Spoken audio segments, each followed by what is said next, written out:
Hello everyone, my name is Raina Ghazi and I am the Teacher Development Manager for Macmillan Education International Curriculum. Today we have our lovely science author and expert Bob Kibble, who will be delivering an engaging and insightful webinar focusing on how to learn at home during this really unique and slightly difficult period of time at home. So I will pass it over to Bob in a moment. Just to let you know, if you have any questions, do feel free to write them in the questions box, and Bob and I will answer those as we go along. You won't be able to see one another's questions because of the way the platform is built, but we can see your questions. So I will pass it over to Bob now. Thank you. Hi, thanks, Raina, and a warm welcome to everyone. Hello, and thank you for joining us. Ni hao, bonjour, salam alaikum. I know that we've got observers from across the globe today, and it's a real pleasure for me to be speaking to you. I'm speaking from my home in Scotland, and I'm going to be showing you some slides as we go through, and I'll talk over the slides, and there'll be an opportunity for questions at the end. I'm really hoping to give you some general principles about how you might engage with learners at home and how you might be supported by people who are not living with you but are connected, like teachers and friends. So we'll start away and I'll probably be putting my video link on and off as we go through, and so you see the full screen. There we are. Just to let you know, this is where I'm from at the moment. I'm broadcasting to you from the lovely Scottish town of Peebles in the Borders, south of Edinburgh. And you see we have rolling hills, trees, and a river. It's the River Tweed, famous for fishing. And I'm very lucky to be living here. I realise that the plush green hills are not something that you'll all be used to, but I hope one day, when the time is right, that you'll find time to travel and maybe you'll have a chance to see bonny Scotland. I also hope that I'll have a chance to travel and see your lovely areas too, and that we'll meet in the fullness of time.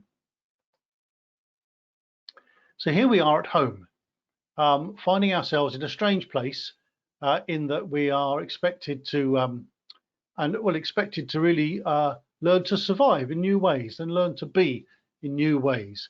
And learning, of course, has always continued at home. It always has done in the past, but now it seems to be wholly active at home. So what can we do as parents and what can we do as teachers? I'm going to deliver this webinar in 4 areas. I'm going to focus on teachers and parents and the connections that you make. I'm going to say a few words about your home as a learning environment. I want to give you a role as parents, in particular as listeners. And finally, I'm going to spend a bit of time illustrating an element of learning through storytelling. Excuse me. Okay, teachers, here you are in the slide. That's you. I know you're not all maths teachers, or maybe you are all maths and everything else. And sadly, you're in your boxes. You're separate. You're not at school, most of you. You'll be at home. You'll have your own children, maybe, or friends to look after, or adults, parents. But you are not unconnected. The really important thing, the message here in this slide, is that you are all connected, and we all are connected through the joys of electronics these days, through internet, through email, through telephone, through WhatsApp, or whatever medium we choose. We are never alone. Sometimes we might wish to be more alone, but the phone always rings. This time, it's good to be connected, because what we can do as a group of professionals is we can create a learning environment, a virtual learning environment, which can be accessed by everyone in our arena, all our school children and parents, provided they know the connection and the URL and the web pages. It may not be a VLE like this. It may be that you're using a Moodle. It may be that you're using some form of independent web page for the school. But the point I'm making is that electronically out there is a platform for connection, for communication. Most schools will have one of these already, part of their own website. Perhaps if you haven't, then I know that one of your jobs as teachers will be to make sure that you can get something like this running smoothly as soon as possible. And it won't be static. You will be feeding into this environment as ideas change and as the situation changes.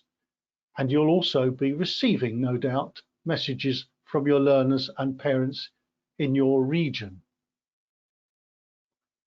So what will we find if we visited one of your environments for virtual learning? Well, there's likely to be a plan for working for different years of the school. It could be a syllabus, or it could be a syllabus that has been interpreted by the teachers, and it will give activities, broad activities and targets to be thought about. I would hope that a growing area would be references for everyone to find from the internet. There's such a lot of learning resources on the internet. It takes hours strolling through them and scrolling through and trying to find correct ones. Teachers are professionals and will be able to identify the valuable websites that you will need at home. And part of their job in their distance management during these times is to alert you as to where the most appropriate sites are. You may find teachers making suggestions about activities week by week in different subject areas, even extended tasks and even resources, worksheets and that sort of thing to support learners. And I'd like to think that most good learning environments will be two-way, and that there will be an opportunity for questions from parents and opportunity for maybe even displaying children's work, so that parents will benefit from seeing the work that other parents have been dealing with and other children. So the first major point in this presentation is that you're not alone, you're very connected, and you're connected electronically, and that will be your lifeline during the next few months. And that teachers, far from being out of work, are very much in work, working from home, and they will have the job of using this electronic medium to maintain contact with you. This is a page from the website of a local primary school in Peebles, where I live. And it just shows you that for the second level learners, the teachers have produced a grid of activities, suggested activities for maths, for numeracy, for reading, for writing, spelling, talking and listening, for project work, etc. So parents visiting the site and reading this will have a really good idea, and so will children, of the tasks they are being directed to tackle. So you don't have to reinvent any wheels. The schools will be doing a lot of this work for you to steer you. Some schools, I know my granddaughter's school uses a commercial website like this one, Microsoft 365 or Education City. I've just chosen two. There are many. You may find that the schools communicate to you via one of these more commercial sites. Okay, so there you are as a parent at home, and you have a number of tasks. Of course, you perform all sorts of roles, looking after your own family, your extended family, and yourselves. One of the areas that you'll look at for supporting your learning children is to provide a healthy learning environment for them. You'll no doubt have been washing hands more frequently than ever these days, and realizing that going out to play with friends is really not something that can be encouraged these days. Finding a safe place is important, a place where a child can go to sit down, a table and a chair minimum, occasionally access to the internet if possible, but a place that they recognize this is where I go to do my home learning, a place without too many interruptions. Of course, materials for studying will be needed, and that might just be pens and pencils, colouring pencils. It may be some books, resource books. Certainly will be paper, and I'll say a little bit of that about that in a moment. And then perhaps a study timetable that you could create together, just to make sure that all the subjects you need to cover are indeed covered. Here's an example of one from Ruben, who's a young friend of mine, that Ruben put together with his mummy, called Maya. And Maya and Ruben sat down and drew up a little learning timetable for the first week of not being at school. So Ruben has exercise every day, first thing, and then he'll start his school learning. And he's got at the end of the morning free choice for the afternoon, and he can do everything from washing the cars to watching a movie to playing a board game, doing some painting, and he can choose those things. So making a little bit of a timetable like this is a really good idea and a good way of supporting children.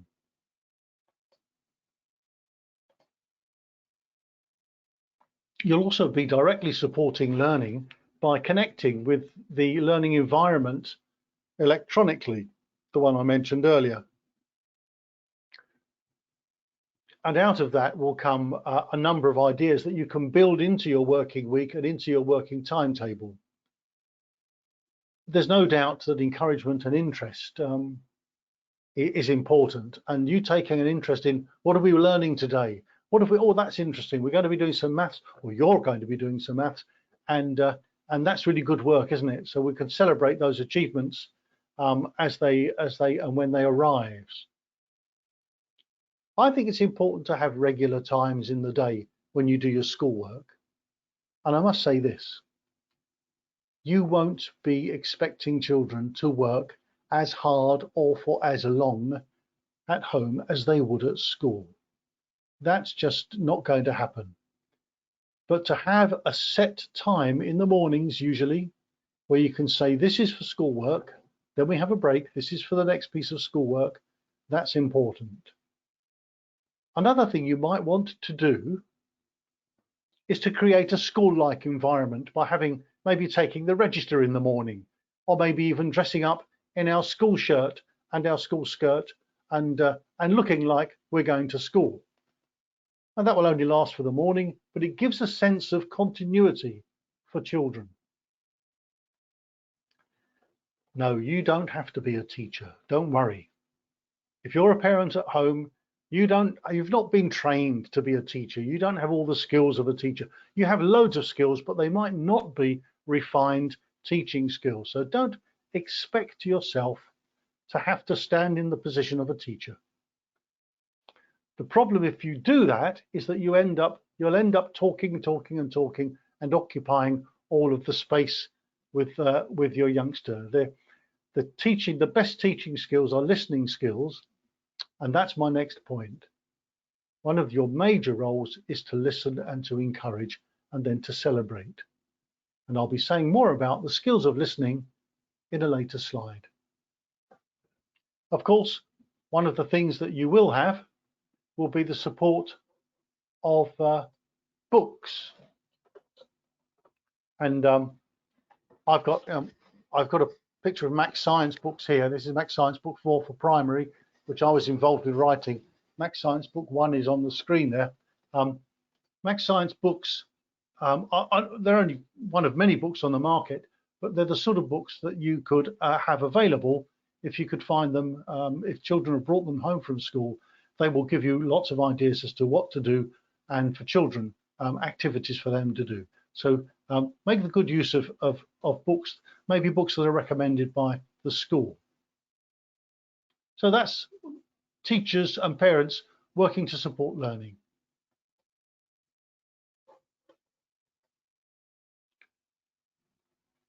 Now, what about your home? Now, this is not necessarily your home, of course. It's a home, but homes can be really rich learning environments.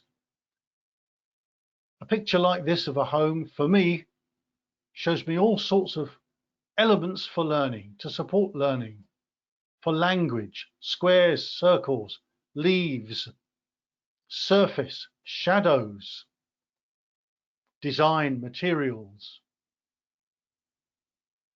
So where we live can be our very own classrooms, full of things, particularly kitchens, full of things that we can engage with for learning. Of course, there's danger in kitchens, and one has to be sensible, particularly with cookers and electrical elements. But under supervision, children can learn in kitchens.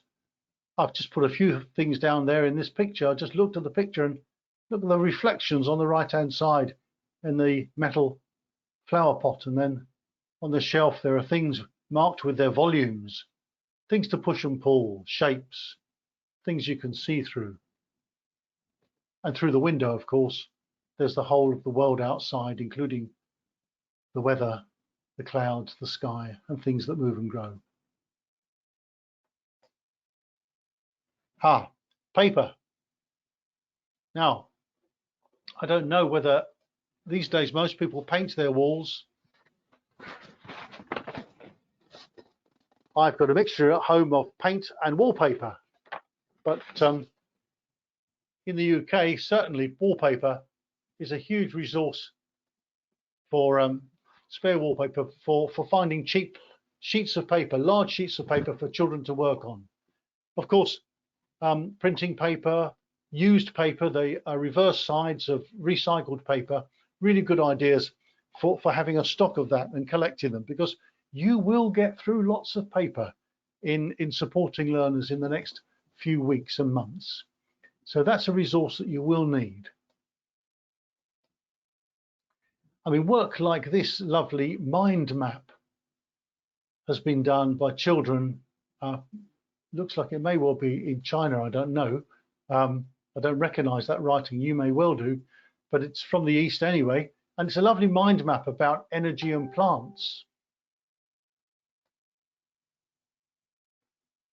And there's a nice story, which we have of illustrated story from children. And that is just a reason for having plenty of paper around. And they're beautiful things to celebrate and put on walls. Okay, let's have a look at the interactions between parent and child. And I think perhaps these slides are the most critical in terms of helping you as parents. Let's have a look at this mother and daughter. What is she saying?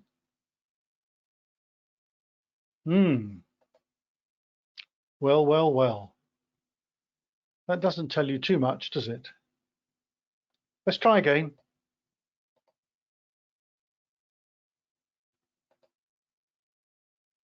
Oh, what a shame. Let's try again.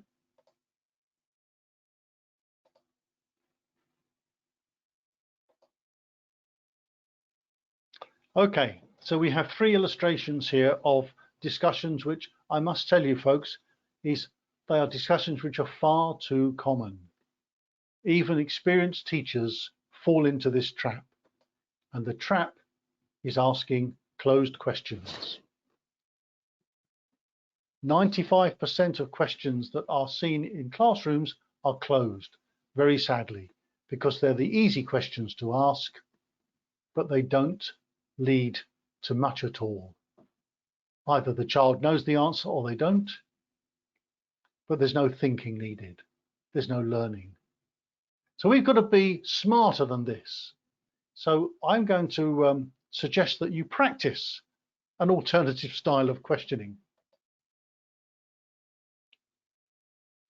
Be smart.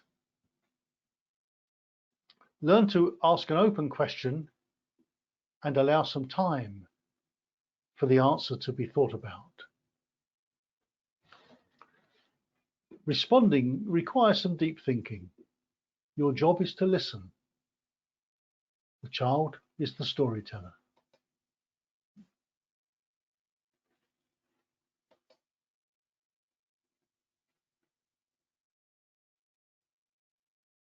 And there we have it.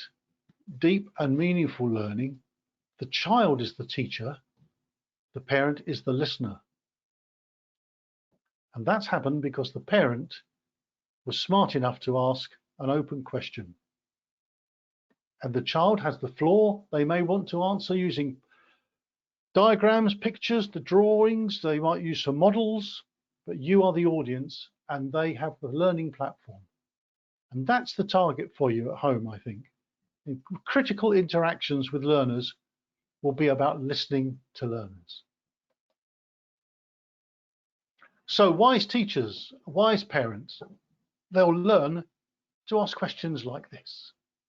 Oh, tell me about these things. Well, what do you think about?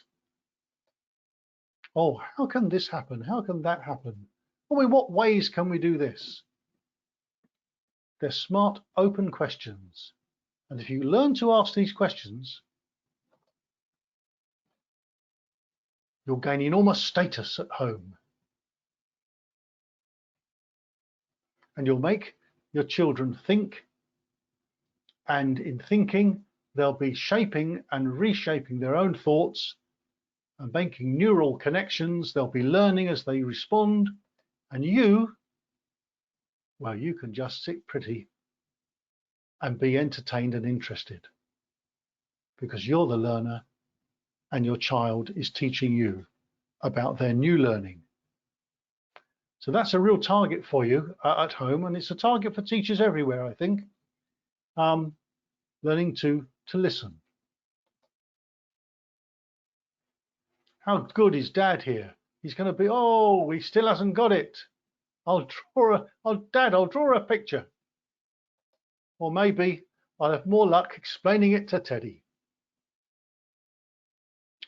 Actually, that's not trivial because having something like an animal, a teddy bear, a favorite doll, teachers quite often use puppets. Having a doll or a teddy bear is an unthreatening listener, and children quite often respond to talking to a teddy bear in their own imaginary world far more readily than talking to an adult. So having something like a teddy bear there and say, okay, let's explain the ideas to Teddy. Teddy wants to know.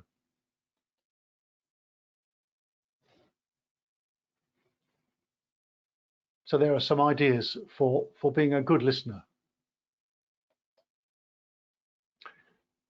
Now, finally, I'm going to tell you some stories. I'm going to illustrate some learning from science education, which is my subject, but they will translate to any educational subject. Storytelling is a big feature of language education, but it's actually a big feature of every type of education, and science education is no different. So here are a couple of stories about science education, and I'll put the camera on because I'm going to tell you these stories so you can see me. Here I am again. How are you doing out there? Well, we've got about another 5 or 10 minutes, and I'm going to tell you a story about the sky. High in the sky, beyond the clouds, there's a rock. And on that rock live some people. On the rock lives someone called Jack. And on the rock, on the other side, lives Maisie. And the rock in space is near to a very bright star.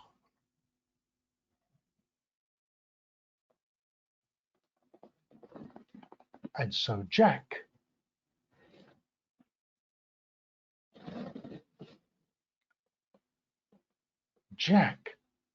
has a sunny day and he can play and skip and jump and look out the window,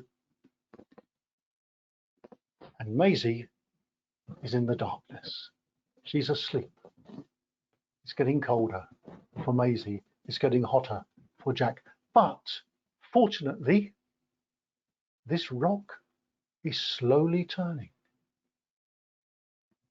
And that means that Maisie has a chance to get warm on a sunny side of the rock,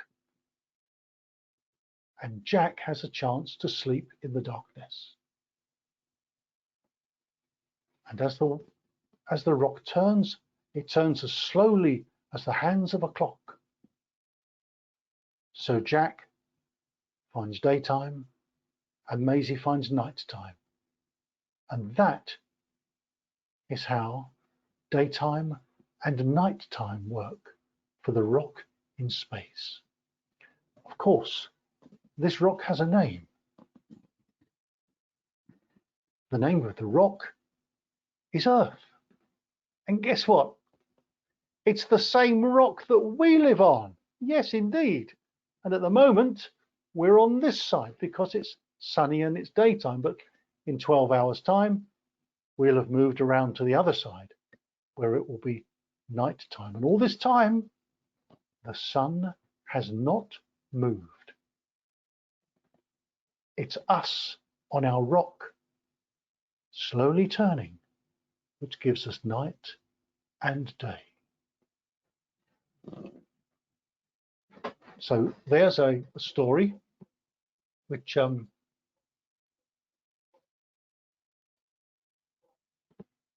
can tell, and teachers tell in science lessons. Good teachers will tell stories like this.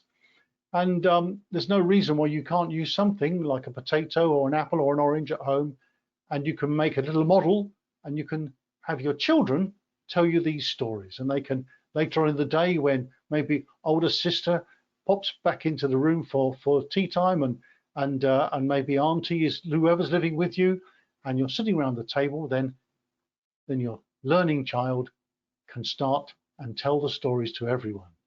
And you, of course, will be listening. So there's Jack, and there's the star, and there is Maisie. And the rock turns. And of course, the star is the sun, and the rock is the earth. And that's where we live. End of first story.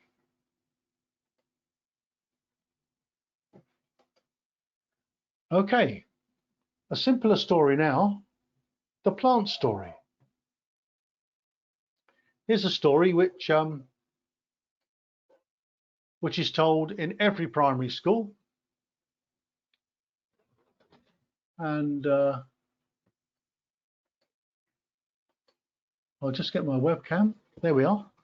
And you may have noticed that behind me or beside me speaking, I have my friend the flower. Now, let me show you this flower. This is a homemade flower. It has leaves which catch the light. I put some roots on the flower. It has a stem. Well, it's a plant, of course, and it has a flower. So it's a plant with stem, leaves, roots, and a flower. And this plant, been homemade with a drinking straw, and there it lives. It's a little place here. And I've also made my very own insect, and that's going to help me tell the next story, which of course is a story about flowers attracting insects through the nectar, and the insects pick up pollen to travel to the next flower, which deposits the pollen, and that's how flowers grow to new flowers and seeds are made. It's part of the story of pollination. It's part of the cycle of life of plants. Now, oh, there we are. That's a little animation for you. You know about the cycle of life, but the point is your children are going to tell you this story, and they'll tell you the story through the help of modeling. So modeling, there we are. I think you'll see me now. Here we are. Modeling, very important in understanding ideas, and simple models like this of a bee, of a flower, that can be part of a dramatization of theatre, a theatre show that children could offer to you. You're in the audience, they are the teachers, remember, and you can ask your questions, but they'll explain to you how the bee is attracted to the flower and how the leaves point to the sun because they collect the light to make the flower stronger. And the seeds fall and make new flowers, and make seedlings, new plants, make seedlings.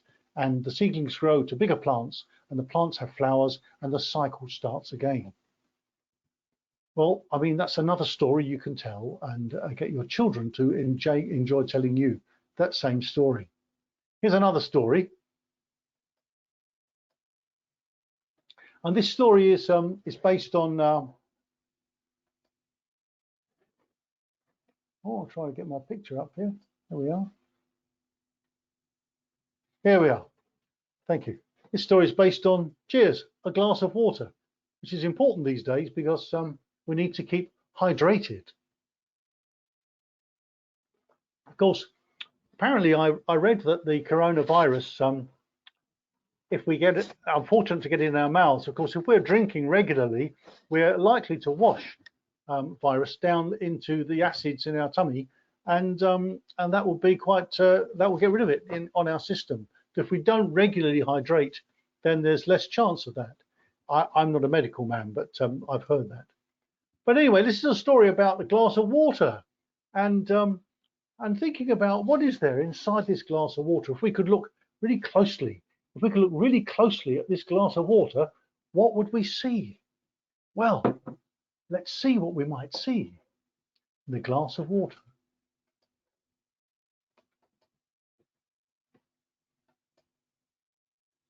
We could magnify the water. And we could get a stronger magnifying glass and magnify it even more. And we could get a stronger one and magnify it even more. What would we see? Well, we would see these sort of things. Hundreds and hundreds and hundreds of tiny particles of water, water particles. You can't see them normally. You need really strong magnifying glasses and strong microscopes, but they are all the water. And look at these two, the blue one and the pink one. We're going to tell their story. And the story is about the pink and blue water particles. And here they are. It's Wally and Winnie Water, the water particle twins. So this is an idea that children can, using their imagination, tell stories of science. And I'll give the example for you, and you'll get the idea that children can follow this and they can write their own stories. It's always good to give children a head start by an example. We call it scaffolding in education, but it gives children the first step on the journey, and they can take the second and third steps on their own.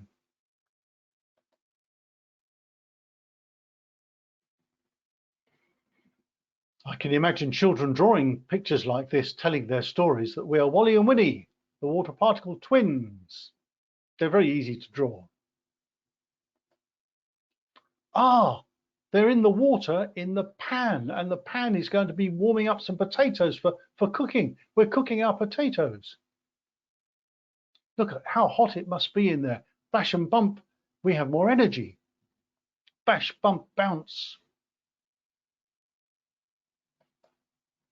And then what happens?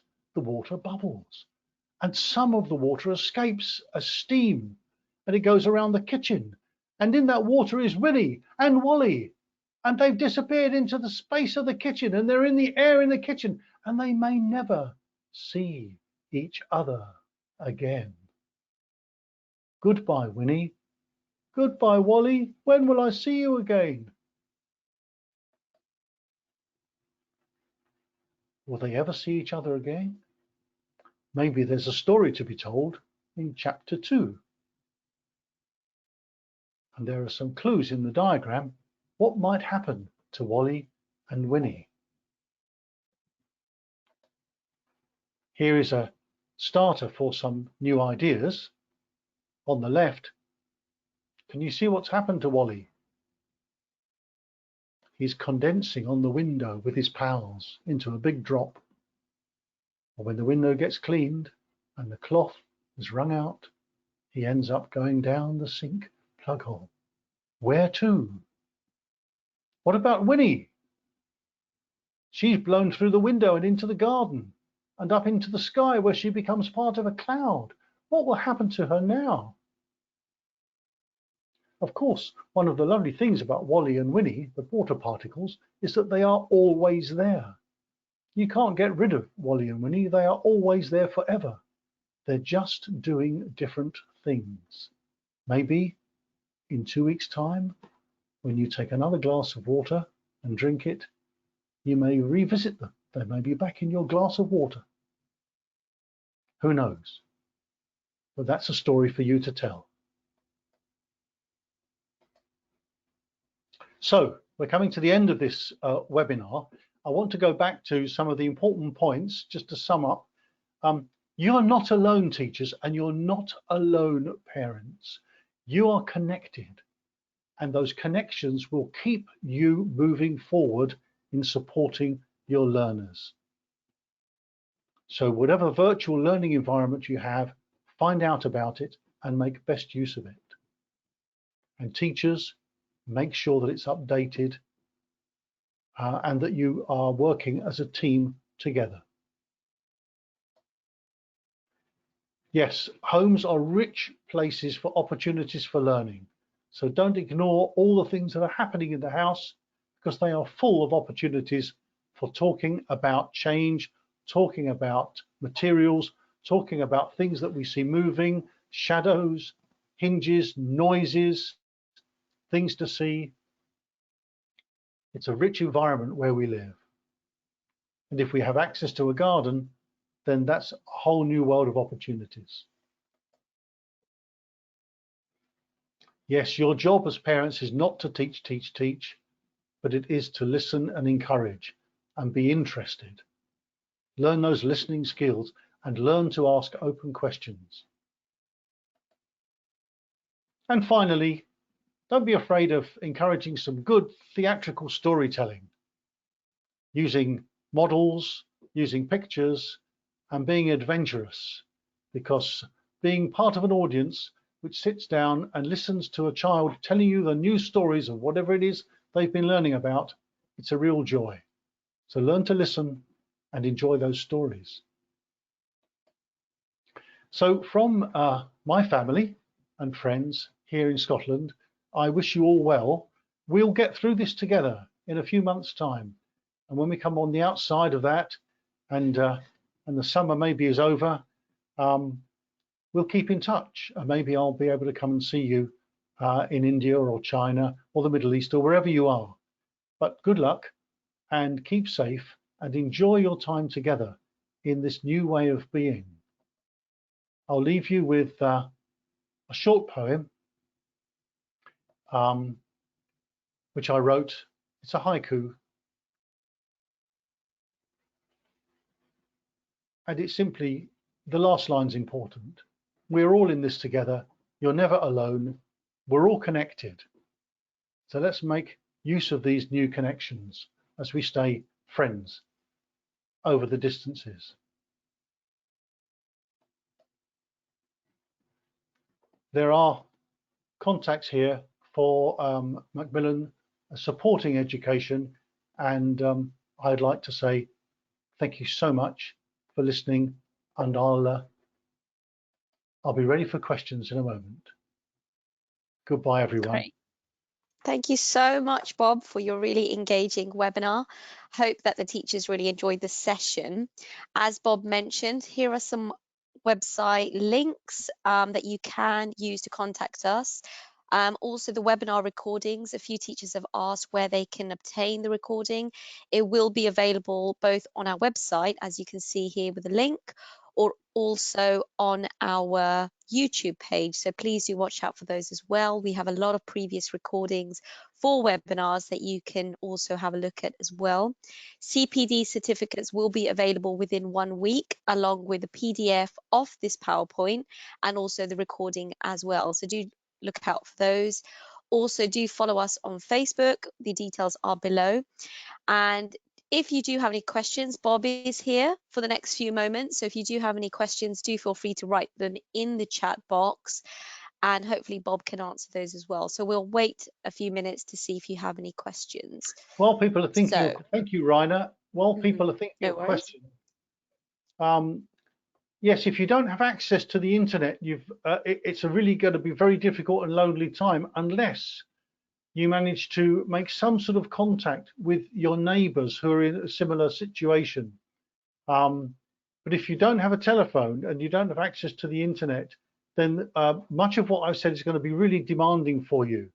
And I can't magically find a solution, I'm afraid, from that. I live in a connected world.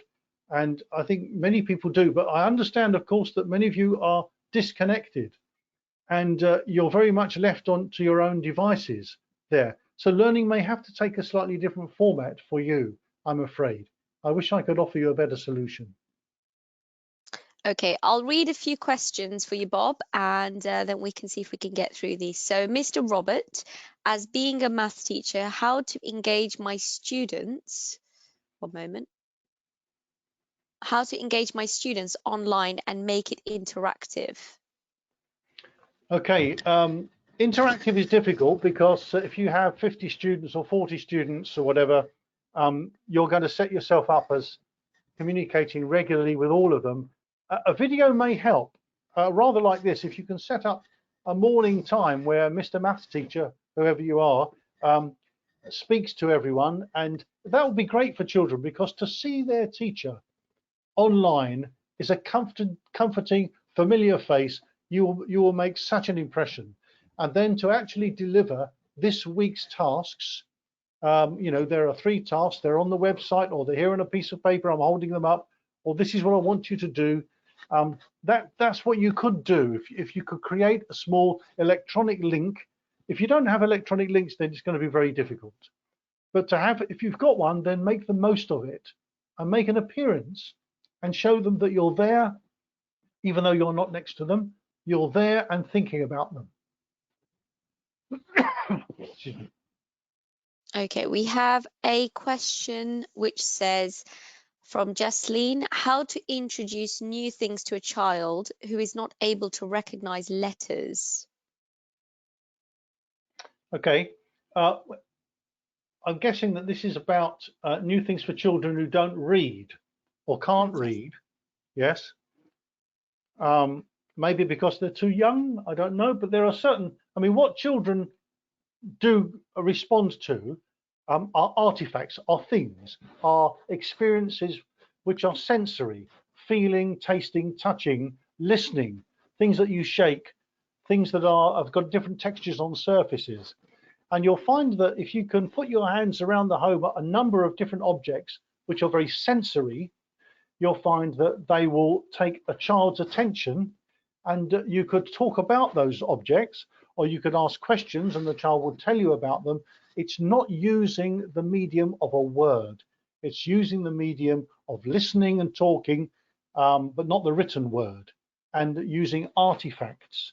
And I would also say that having that drawing paper and pencils and drawing pictures, children drawing a picture will tell you all in the picture, all about their ideas without actually writing anything down.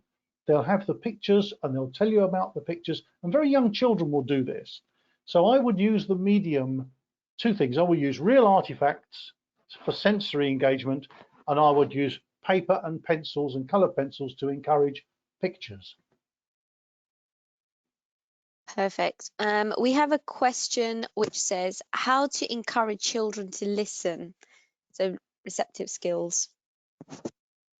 Okay, I wonder who they're listening to, but it may well be that they've been given a task, for example, to explain to Teddy.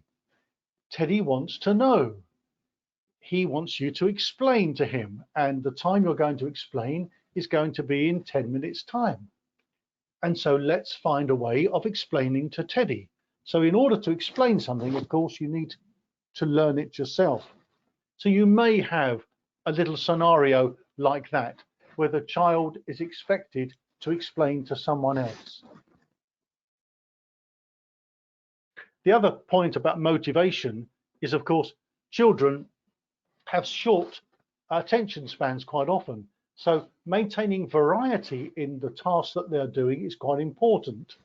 So realizing that to do a drawing for 10 minutes is about a limit, and you may then want someone to do some talking about the drawing, or some reading, or some play acting, or some modeling about the drawing, and maybe then go back to some writing.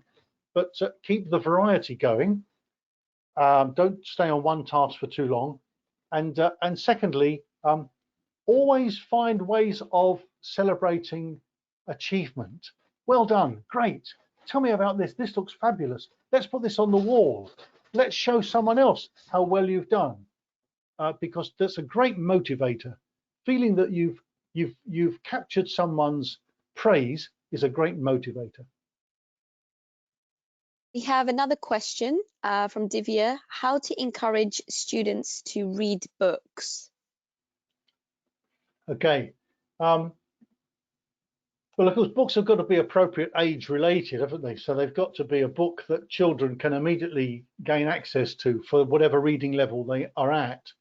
And most children would start with a mixture of picture book and words, and they will be reading with an adult next to them.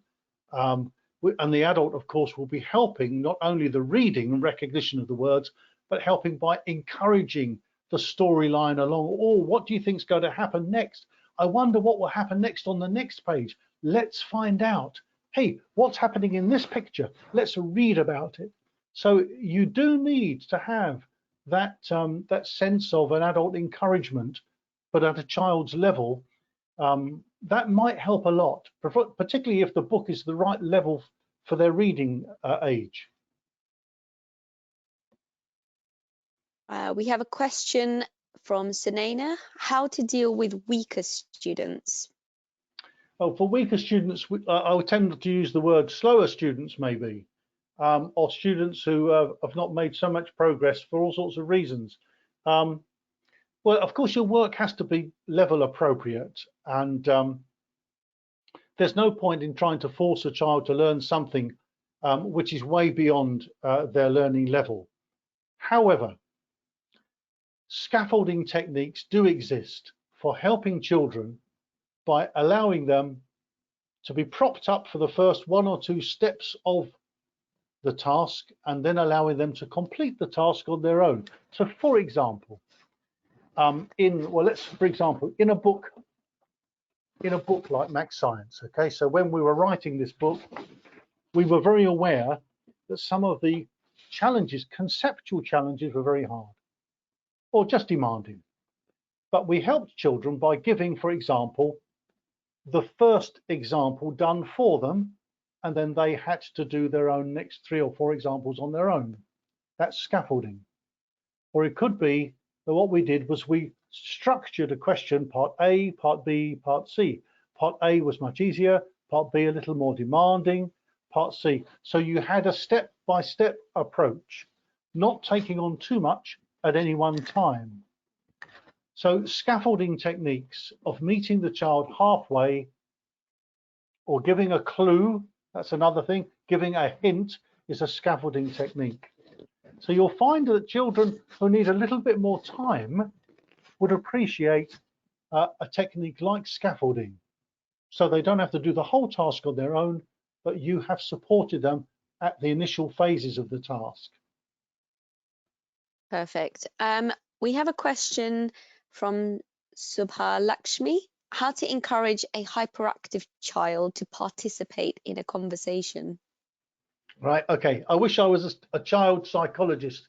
I don't have all the answers to these questions. And there may well be people who are listening who are much better versed than I am at child behavior. But someone who has huge activity levels like that, I'm guessing that that physical activity is very important for such a child, and so leading to, if they're bored and not actually physically active, not running and jumping even indoors, and doing exercise, they'll get bored very quickly. So that will be one of the things that I would start thinking about, will be a more physical thing. I'd also think that a more less abstract, a more tangible learning, using artifacts, using models, using building blocks, even using pictures and photographs, rather than using intellectual words, stories, may well appeal to their learning style.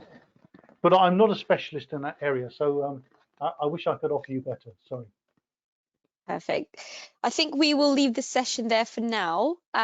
If there are any further questions, as I said, we will have some of the FAQs on our website in the coming weeks. You will see a little link that says for home learning content, which we will be uploading content onto there, which will really support you with students and children at home. So please do follow our website and have a look at some of the links that we have there. So for now, I would just like to say once again, thank you so much to Bob for his presentation. And Rainer, the slides will be Yes, available through a PDF. exactly. So the PDFs will be available, the webinar recording will be available, and it will all be sent via email to all of our attendees. So do watch out for that. It will be available within 1 week. So just look out for that in your inbox as well. If you do have any other questions, as I always say, please have a look at our email address and contact us via the address, and we'll hopefully be able to answer any further questions. So thank you so much to Bob. Thank you for the Thank you, attendees everyone. joining. Remember, you're not alone. It's been Indeed. delightful talking to you and with you, and I wish you good luck and send my very best warm wishes to you all from Scotland. Perfect. Thank you so much. Take care, everyone. Stay safe. See you soon. Bye.